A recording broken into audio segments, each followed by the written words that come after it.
Mo kí gbogbo ọmọ Yorùbá ní tilé toko àti lẹ́yìn odi. Gbogbo ọmọ Yorùbá tó wà nílé àtoko àti lẹ́yìn odi, gbogbo yín ni mo kí yín tọ̀wọ̀tọ̀wọ̀. Mo kí gbogbo ọba aládé ní ilẹ̀ Yorùbá.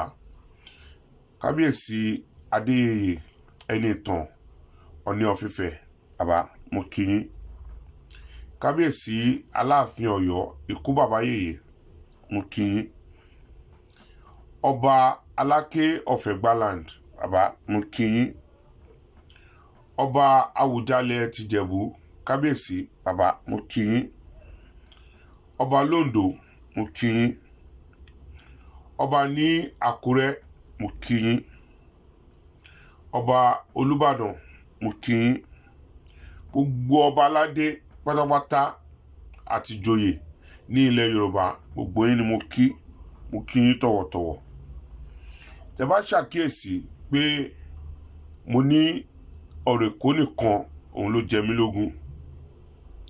Lóòótọ́ Èkó nìkan ló jẹ mí lógún, ṣùgbọ́n gbogbo awuyewuye tó wà ń ta ń sìn lórí ọ̀rọ̀ Yorùbá tí wọ́n ní Yorùbá ló kàn, ó kan èmi náà, títorí pé Yorùbá ni mí, ọmọ Yorùbá ni mí.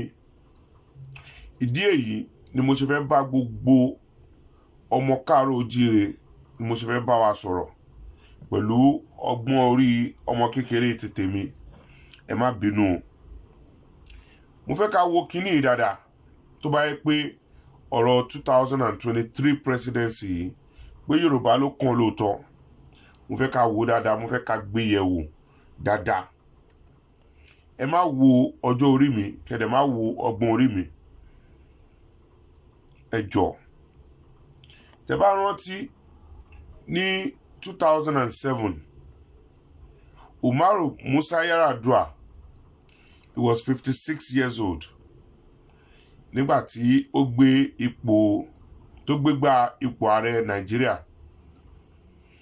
Ó wọlé ní 2007, ó ṣaláìsí ní 2010. He was just 59 years old nígbà tó kú. Ó mean well fún Nàìjíríà, ṣùgbọ́n health kò jẹ́ kó ṣe. Ó wà lára nǹkan tí àwọn Haúsá fi ń sọ pé àwọn ò ṣe ìjọba àwọn pé. Mo á fẹ́ kẹ́ wo gbogbo ilẹ̀ Yorùbá. Kẹ́ wo gbogbo ilẹ̀ Yorùbá. Tá bá fẹ́ mú èèyàn tó máa darí wa gẹ́gẹ́ bí ààrẹ orílẹ̀-èdè Nàìjíríà tó bá yẹ pé Yorùbá ló kàn lóòótọ́. Ẹ má jẹ́ ká mú èèyàn tí ó máa bọ́ta tó máa lọ disgrace wa wá sí ilé. Torí mo rí pé gbogbo awuyewuye tó wà ń ta ń sìn, wọ́n pariwo pé Bọ́lá Ahmed Tinubu, Bọ́lá Ahmed Tinubu. Mo fẹ́ pàkíyèsí yín sí nǹkan kan, mi ò dẹ̀ fẹ́ kẹ́ gbàgbé gbogbo ẹ̀yin ọmọ Yorùbá pé ọ̀gbẹ́ni Bọ́lá Ahmed Tinubu yìí, ta ni gangan, ta ni ẹni tí Bọ́lá Ahmed Tinubu tó jẹ́. Èmi ò ní kí Bọ́lá Ahmed Tinubu kó má gbégbàbò as ààrẹ o, mi ò ní kó má aspire fún presidency, torí pé gbogbo ọ̀nà tí ẹ̀dá fi ń ní ẹ̀tọ́ sí nǹkan ní Nàìjíríà ní Bọ́lá Tinubu ní, gẹ́gẹ́ bí ọmọ Nàìjíríà, gẹ́gẹ́ bí ọmọ Yorùbá. Tí tèmi ní pé kò kí ń ṣe ọmọ Èkó, kò dẹ̀ lè darí wa lÉkòó, ṣùgbọ́n ó lẹ́tọ̀ọ́ láti gbégbàbò fún ààrẹ orílẹ̀-èdè Nàìjíríà tí ó bá máa ṣe dáadáa. Ṣùgbọ́n mo fẹ́ kẹ́ wo èjì Bọ́lá Ahmed Tinubu. Gbogbo ẹ̀yin ọba Yorùbá àti ẹ̀yin ọmọ Yorùbá ni o. Àwọn èèyàn sọ pé discrepancy wà lórí èjì ẹ̀. Tẹ́ ẹ bá mọ̀, èmi mọ̀ lóòótọ́ pé Bọ́lá Ahmed ò kì í ṣe èjì tó pé rẹ̀. Gbogbo ẹni tó bá mọ̀ Sadguru Maraji ní Ìbàdàn, kó lọ bèrè lọ́wọ́ Sadguru Maraji. Òun àti Bọ́lá Tinubu jọ ṣe kékeré ni. Ọ̀rẹ́ làwọn méjèèjì, wọ́n jọ ṣe kékeré, age mate ni wọ́n.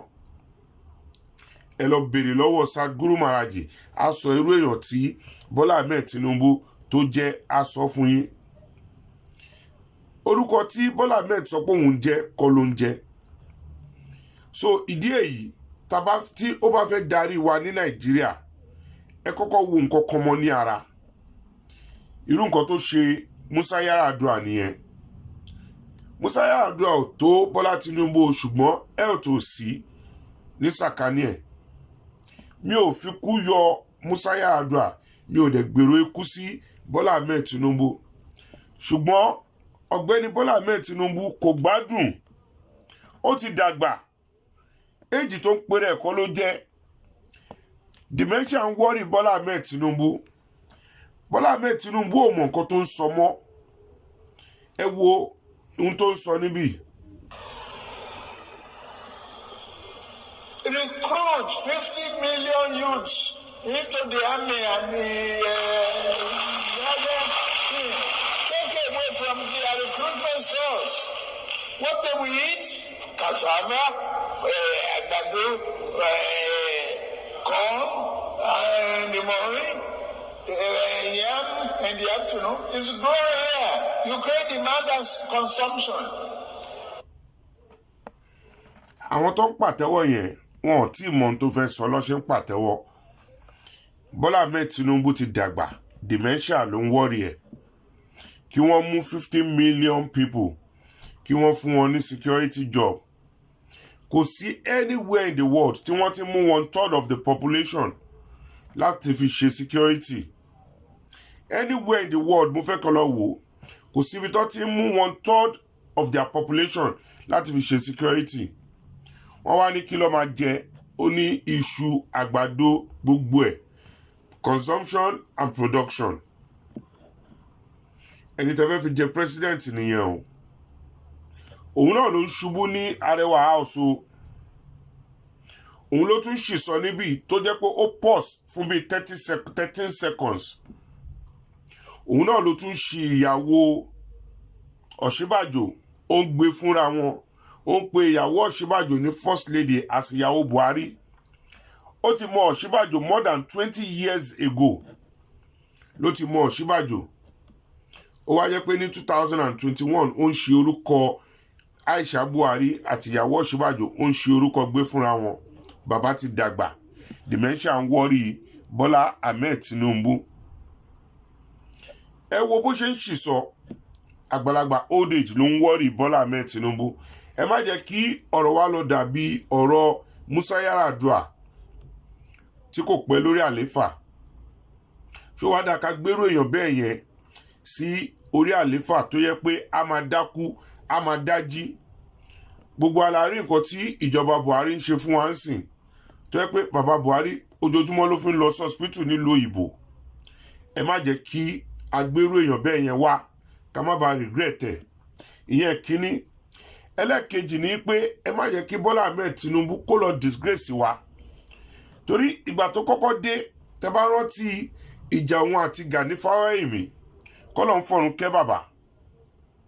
Wọ́n ń béèrè pé kí ni certificate ẹ̀.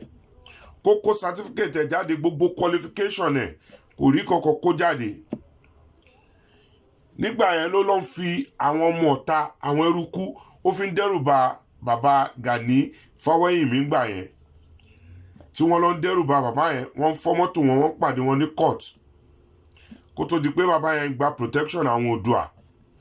Ẹ má yẹ kí Bọ́lá Ahmed Tinubu kó lọ disgrace wa because justice ma prevail. Tí INEC bá fún wọn ní go ahead, tó bá ní kó certificate ẹ̀ jáde, tí ò bá rí kó jáde ńkọ́. Ṣé mọ̀ kó ti disgrace wa nìyẹn? Kò kí ń ṣàrẹ̀ ló disgrace, gbogbo Yorùbá ló disgrace. Òun kan náà ló lóun lọ sí St. John's Arọ́lọ́yà. Wọ́n ò rí orúkọ ẹ̀ níbẹ̀. Ó lóun lọ sí Government College Ìbàdàn. Wọ́n ò rí orúkọ ẹ̀ níbẹ̀. Àwọn yẹn tiẹ̀ ti fẹ́ ṣe kíní fún party fún kó tó rí pé kò sí orúkọ ẹ̀ ńbẹ̀. Ṣé mọ̀ pé disgrace nìyẹn? Òun kan náà ló lóun lọ sí Chicago University. Kò sí ohun tó ń jẹ́ Chicago University. Wọ́n ò rí orúkọ ẹ̀ níbẹ̀. So kókò má lọ disgrace wa. Gbogbo ẹ̀yin ọba aládé, gbogbo ẹ̀yin ọmọ Yorùbá, ẹ rò dáadáa ni o. Torí tí ẹ̀yin ò bá kọ̀ nísìn, tí INEC bá fún wọn ní go ahead, kò lè rí certificate kankan kó jáde o, torí kò ní. Tó bá yẹ pé WAEC ẹ̀ ló mú jáde, á gbà bẹ́ẹ̀. Tó bá yẹ pé primary 6 ẹ̀ ló mú jáde, á gbà bẹ́ẹ̀ o.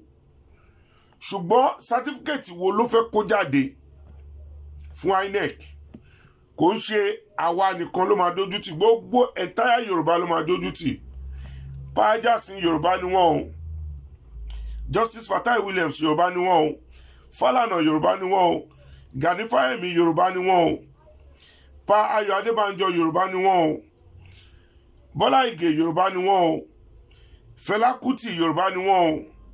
Gbogbo wọn lọ kàwé lọ sí school, wọ́n mọ àwọn tí wọ́n jọ lọ sí school, wọ́n mọ àwọn tọ́jọ wà ní class. Bọ́lá Tinubu ò lè dárúkọ èèyàn ẹyọ kan tọ́jọ wà ní class láti primary school títí di university ẹ̀. Ìdí èyí mo fẹ́ kẹ́ rò dáadáa ẹ̀yin Yorùbá, kí Bọ́lá Ahmed Tinubu kó má lọ disgrace wa, torí tá a bá kọ́ nísìn INEC máa kọ́ o, wọ́n á béèrè certificate ẹ̀, wọ́n máa béèrè qualification ẹ̀, kò sí o kò dẹ̀ ní, èmi sọ fún yín o, ire o.